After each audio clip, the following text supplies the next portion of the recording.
Добро утро, скъпи приятели! Тази сутрин е много дъждовна и въпреки това реших да ви изтегля няколко карти.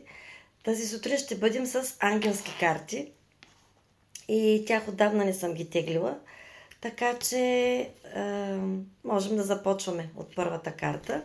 Ето сега ще ви изтегля първата карта. За вас. Винаги картите са точно тези, които трябва да се паднат. Ето. Виждате ли я? Точният момент. Всичко е на твоя страна. Имаш всичко необходимо. Действай. Сега е моментът да реализираш идеите си. Ние ще те подкрепяме и ще бъдем до теб. Не отлагай. Така е, скъпи приятели, не трябва да отлагаме. Когато ни дойде идея, когато получим импулс да направим нещо ново, да реализираме идеите си, по-добре да направим куца крива крачка, отколкото да чакаме перфектният момент и перфектната крачка, която всъщност никога няма да направим. Така че точният момент, ето го. Моментът, в който идеята дойде, идея, импулс, действие и по този начин се случват нещата. Виждате ли? Тази карта не е случайна, която я изтеглих. Точният момент сега, точно сега. Не утре, не от други ден. Така че... Ами да, винаги съм казвала, че имат някаква връзка. Ето ги. Следващата карта от ангелските карти, това е мечтаене. Ако мечтаеш по-често, по-лесно ще разбереш нашите послания.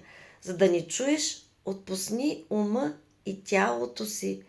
Просто чувствай и ще усетиш творчески процес и идеите, които ти даваме. Скъпи приятели, хубаво е да слушаме интуицията си, да виждаме знаците, ангелите, тези наши пазители. Те ни помагат винаги в нашите действия, но ето ги тук точният момент и мечтаене. Тоест, за да дойде точният момент и идеята, ние трябва първо да имаме мечта.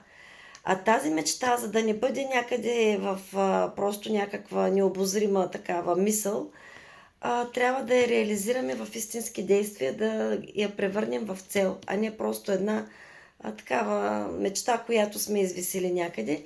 И ето, вижте колко са свързани. Мечтата и точният момент на действието. Много са хубави картите. Тази сутрин винаги са свързани, между другото. Ето, току-що ви казах, че трябва да гледаме, да слушаме интуицията си, да гледаме знаците. Виждате ли третата карта? Виж знаците.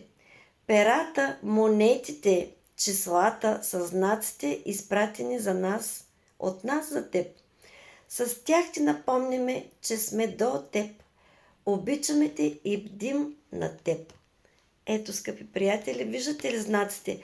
Винаги, когато видим монети, пера, особено числа повтарящи се 11-11, 11-11 винаги е на пари, на любов и на късмет.